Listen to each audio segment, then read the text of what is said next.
প্রত্যেকটা আমলের মধ্যে দুইটা জিনিস লক্ষণীয়, একটা হলো ইখলাস আর একটা হলো সহি হওয়া। ইখলাসের জন্য আবার তিনটা জিনিসের প্রয়োজন। মোবাইলটা তো তিনটা জিনিসের প্রয়োজন ইখলাসের জন্য। ইখলাস তো আমরা বুঝি যে ইখলাস, কিন্তু ইখলাস কি জিনিস? ইখলাসের জন্য তিনটা জিনিস লাগে, তিনটা জিনিসের প্রয়োজন। এক নম্বর হলো কোনো নেক আমল করার ক্ষেত্রে কারোর প্রশংসার আশা না থাকা, কারোর নিন্দা বা কারোর সমালোচনার ভয়ও না থাকা। কতটা খেয়াল করছেন? যে কোনো আমল করার ক্ষেত্রে লক্ষণীয় কি, যে আমি যে আমলটা করছি এই আমলে দুনিয়ার কোনো মানুষের প্রশংসার চাওয়া পাওয়া আমার নেই। দুই নম্বরে এই আমল যদি না করি তাহলে মানুষ আমাকে তিরস্কার করবে, ভৎসনা করবে, না ভাবতে করছি, কুরবানি না করলে মানুষে খারাপ বলবে, এজন্য কুরবানি করছি। তো এটা ইখলাসের প্রথম শর্ত হলো আমলের মধ্যে মানুষের থেকে প্রশংসার আশা না থাকা। আবার আমল যদি আমি না করি তাহলে মানুষে খারাপ বলবে, এই জন্য ওই ধরনের কোনো চিন্তাও না থাকা।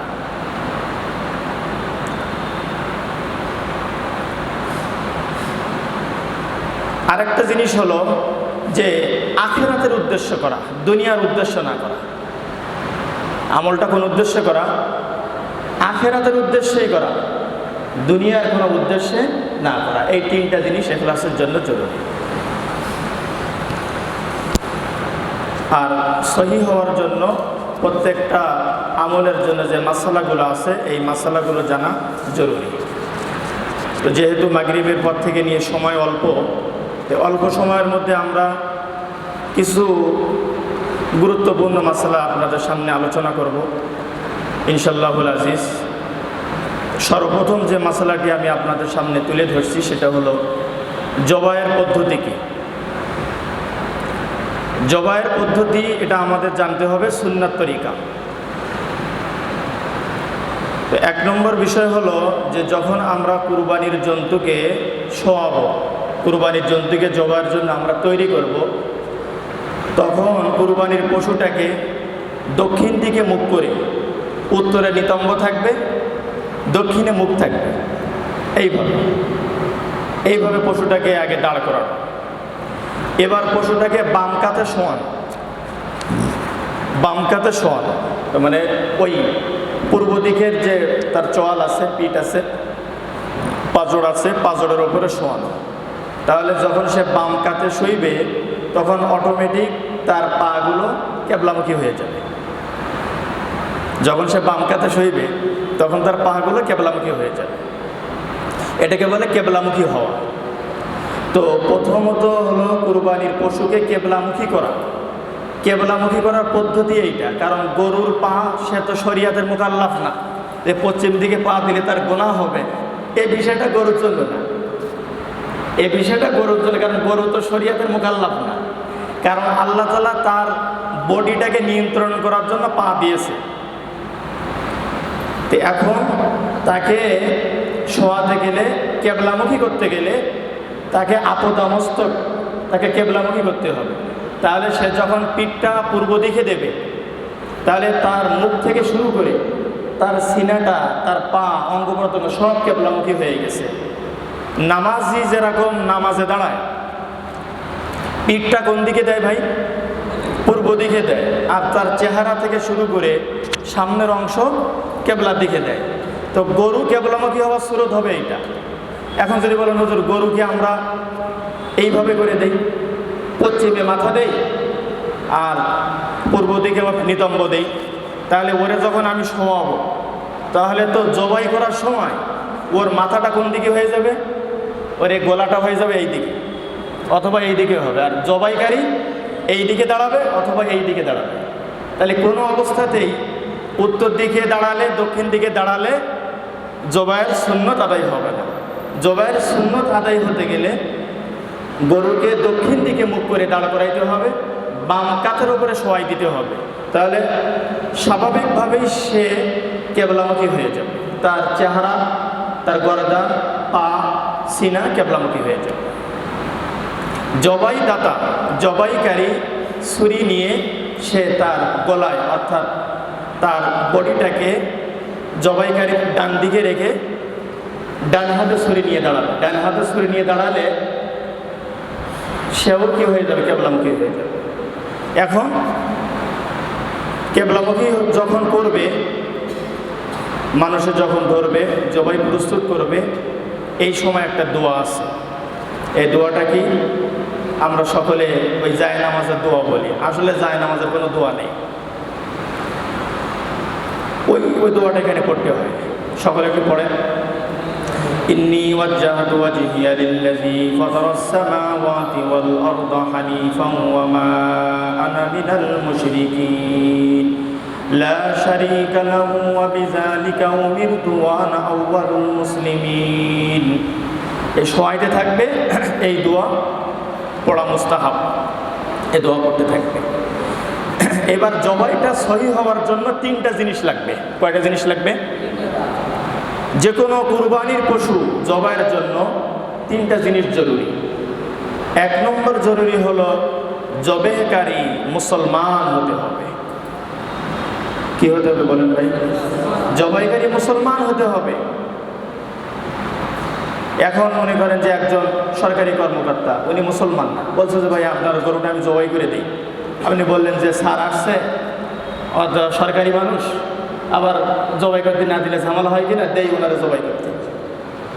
এখন সরকারি মানুষ, ওই ভয়ে যদি আপনি তার কাছে ছুরি উঠাই দেন, উনি যদি জবাই করে, আপনার মশলা জানা নেই যে জবাইকারী শুধু গোলার উপরে ইমরার সিকিন আলাল হুলকুম, গলার উপরে তরবারি চালাইলে শুধু জবাই হয় না। আমার কাছে ছুরি আছে, আমি মুসলমান হইয়া যা হই, আল্লাহ মাফ করুন, ছুরি চালাই দিলাম, জবাই হবে না। জবাইয়ের জন্য তিনটা জিনিস লাগবে। কয়টা জিনিস লাগবে? তিনটা জিনিস লাগবে। এক নম্বর হলো জবাইকারী মুসলমান হতে হবে। দুই নম্বর, জবাইয়ের সময় বিসমিল্লাহি আল্লাহু আকবার বলতে হবে। কি বলতে হবে? বিসমিল্লাহি আল্লাহু আকবার জবাইয়ের সময় বলতে হবে। বিসমিল্লাহ বলা তো শর্ত, আল্লাহু আকবার বলা সুন্নত। আল্লাহু আকবার যদি ছুটে যায় তাতে কোনো অসুবিধা নেই, কিন্তু বিসমিল্লাহ ছুটে গেলে সমস্যা আছে। বিসমিল্লাহ শর্ত, বিসমিল্লাহ বলে আল্লাহু আকবার। আল্লাহর নিয়ম হলো যে কোনো কাজে রাসূলের সুন্নত, যেহেতু এখানে বিসমিল্লাহ এটা শর্ত, ফরজ, আর ওর সাথে আল্লাহু আকবার সুন্নত। তো বিসমিল্লাহ আল্লাহু আকবার বলে ছুরি চালাই দেবে। কয়টা পেলাম? জবাইয়ের সুন্নত, জবাইয়ের শর্ত দুইটা। তিন নম্বর কি? তিন নম্বর হলো আল্লাহ তাবারাকা ওয়া তাআলা কুদরতিভাবে মানুষের, পশুর চারটা করে রগ দিয়েছেন এর ভিতরে, নালী। একটা হলো খাদ্য নালী, এটা প্রথমেই আছে খাদ্য নালী। ওই খাদ্য নালীর সাথে একটা আছে শ্বাসনালী, আর এর ডানে আর বামে দুইটা নালী আছে যাকে বলে শাহরগ, শাহরগ রক্তনালী। এই চারটা নালীর কমপক্ষে তিনটা নালী কাটতেই হবে। এই চারটা নালীর তিনটা নালী যদি না কাটে,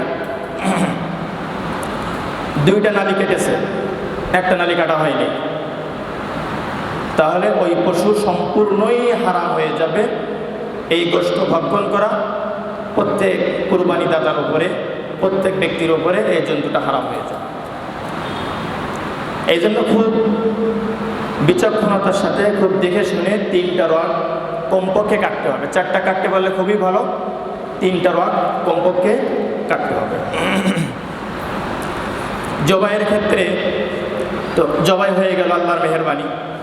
জবাইয়ের পরে দোয়ার বাকি অংশটা আল্লাহুম্মা তাকাব্বাল হু, যদি নিজের থেকে না হয় তাহলে মিন ফুলানিন বলবে অথবা মিন হুম বলবে।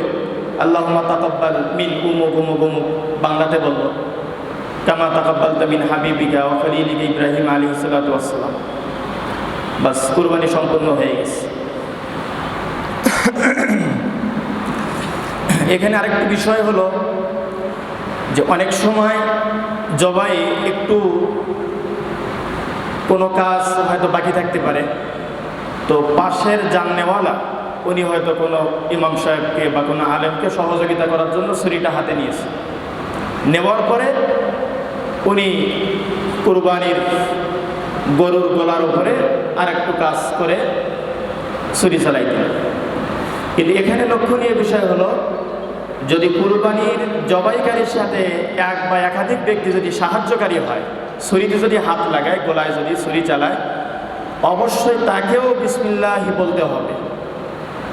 অনেক সময় কসাই ভাইরা ছুরি নিয়ে করতে থাকে, ওই গলার ভিতরে পোজ দিতে থাকে, ছুরি চালাইতে থাকে, কিন্তু উনি তো বিসমিল্লাহ বলেন না। আবার অনেক সময় আমরা এগুলো খেয়ালও করি না। তো দ্বিতীয় ব্যক্তি যদি জবাইতে শরীক হয়ে যদি সে বিসমিল্লাহি আল্লাহু আকবার না বলে, তাহলেও তার কুরবানি নষ্ট হয়ে যাবে। এই জন্য আপনারা খেয়াল করবেন যে কুরবানি যিনি দেবেন উনি একাই দিবেন। যদি ওনার সাথে কেউ সাহায্যকারী হয়, সে যেই হোক, আলেম হোক আর সাধারণ মানুষ হোক, অবশ্যই দ্বিতীয়বার যদি ছুরি চালাইতে হয় বা ছুরি ব্যবহার করতে হয়, অবশ্যই সেখানে কি বলতে হবে? বিসমিল্লাহি আল্লাহু আকবার বলতে হবে। মোহতারাম হাজরিন, এই জবাইয়ের সাথে একটা সংশ্লিষ্ট বিষয় হলো, জবাইয়ের সময় অনেকে ওই ছোট ছুরি দিয়ে, এখানে যে রগটা আছে সাদা রগ, সাদা মগজ বের হয়ে যায় গলার ভিতরে, সাদা মগজ যেখান দিয়ে রক্ত বের হয়, ওই জায়গার ভিতরে এইভাবে ছুরি দিয়ে গুঁতা মারে। এটা নিতান্তই পশুর উপরে জুলুম এবং শাস্তি, পশুর সাথে অমানবিক আচরণ। নবী করিম সাল্লাল্লাহু আলাইহি ওয়াসাল্লাম বলছেন, ইজা কতালতুম ফাআহসিনু আয-যাবাহা, না ইজা যাবাহতুম ফাআহসিনু যাবাহা, যখন তোমরা জবাই করবে তখন উত্তম পদ্ধতিতে জবাই করবে। তো এখন এইভাবে খোঁচা মারা, এটা প্রাণীর জন্য অত্যন্ত কষ্টদায়ক এবং এটা জবাইয়ের সাথে কোনো সংশ্লিষ্ট না। জবাইয়ের বহিরাগত একটা বিষয়, তাড়াতাড়ি ছদ্ম করার জন্য, তাড়াতাড়ি তাকে আয়ত্তে আনার জন্য এই কাজগুলো করা হয়। এবার এটা সম্পূর্ণ মাকরুহে তাহরিমি। উলামায়ে কিরাম বলেন যে এই কারণে কুরবানির পশুর যে দমে মাসফু, প্রবাহিত রক্ত যেটা হারাম, এই প্রবাহিত রক্তের সঞ্চালন বন্ধ হয়ে অনেক সময় পশুটা দম আটকিয়ে মারা যেতে পারে। আর পশুটা যদি দম আটকিয়ে যদি মারা যায়, তাহলে এক্ষেত্রে গলা টিপে হত্যা করার মতো এটা হয়ে যাবে। গলা টিপে হত্যা করলে যেরকম রক্ত বের হয় না, রক্ত বন্ধ হয়ে যায়, ঠিক এরকমই হয়ে যাবে।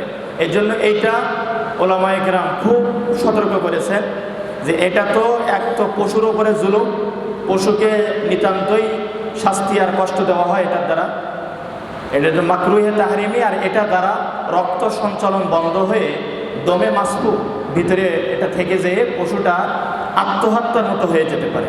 এর জন্য এই কাজটা আপনারা যারা কুরবানি দাতা আছেন বা যখন কুরবানির পাশে থাকবেন, এই কাজটা করা সম্পূর্ণ নিষিদ্ধ, এটা করা যাবে না।